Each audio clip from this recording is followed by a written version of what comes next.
Without question, Super Smash Bros. Is the king of the platform fighters. For over 2 decades, Nintendo's crossover fighter always delivers with its variety of modes, deep roster, and loads of multiplayer fun that has since become a staple in the esports community and one of Nintendo's biggest franchises.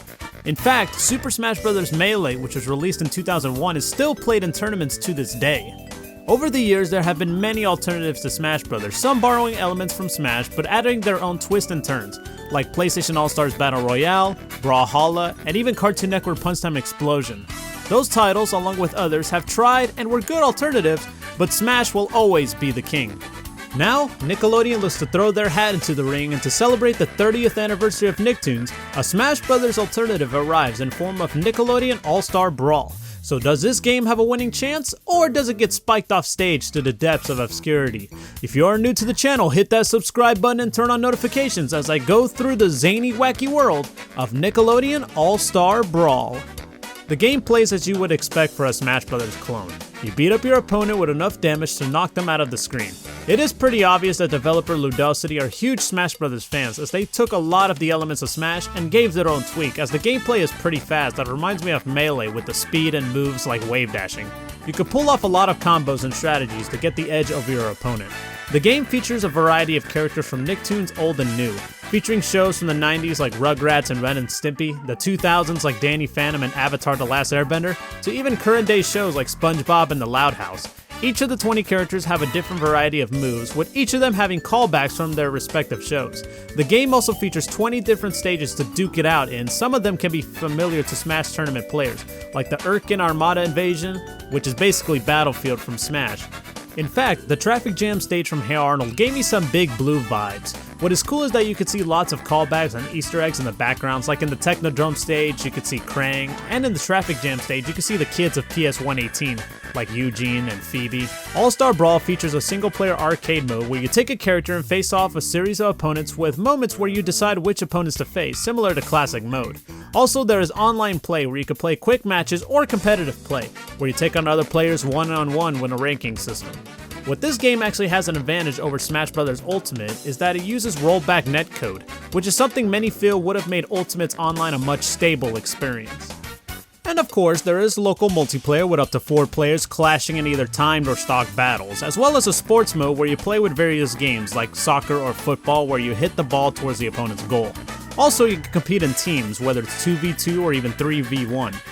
Earlier I mentioned that developer Ludosity are huge Smash Bros. Fans, and it seems to make it like a love letter to the OG platform fighter with a code of Nickelodeon.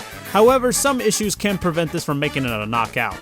For starters, let's get this out of the way, the roster is a mixed bag. The 20 characters that are a part of All-Star Brawl are great, but I feel like there are some questionable exclusions. Now, I understand that the game had a budget and time constraints, also having to work with Nickelodeon in regards to what and who can make it in the game or not. I feel like more characters would have been great additions like Rocco, Jimmy Neutron, or even the Angry Beavers would have been cool to play as. Also on the roster, I feel there isn't a balance in terms of representation.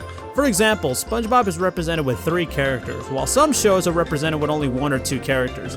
It would have been ideal to have at least a few more, like the rest of the Ninja Turtles, the Rugrats, or even Arnold. Also, it sucks that there is no alternate colors or costumes, especially when doing mirror matches, as it can be confusing on who is who.